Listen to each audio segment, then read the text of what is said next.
Hi, I'm Felix. I'm with Alice Cabinetry. I'm back again with another video on how to. So today, I'll be showing you how to install our crown moldings. This is our 3-inch flat crown molding. It has 4 beveled edges, and each edge is different size. We're going to use the second largest edge to mount on top of our cabinets. Okay.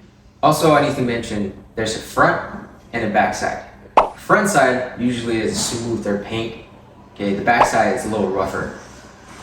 First, you're gonna do a test fit to identify how much real estate you have on this top edge. If it's not enough, what you can do, you can add a piece of filler, alright, to raise this top part up higher, like so.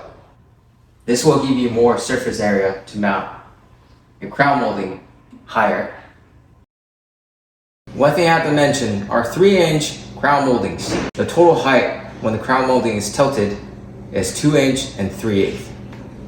When you're doing the installation, just keep in mind to leave a good amount of space for your crown moldings. Once you learn how to put our crown molding on top, there's a variety of ways how to cut it. Alright, here are some examples. You can take a look. Thanks for watching our how-to video. I'll see you guys next time. If you have any questions, please call us at 510-240-8888 or visit our website, link down below.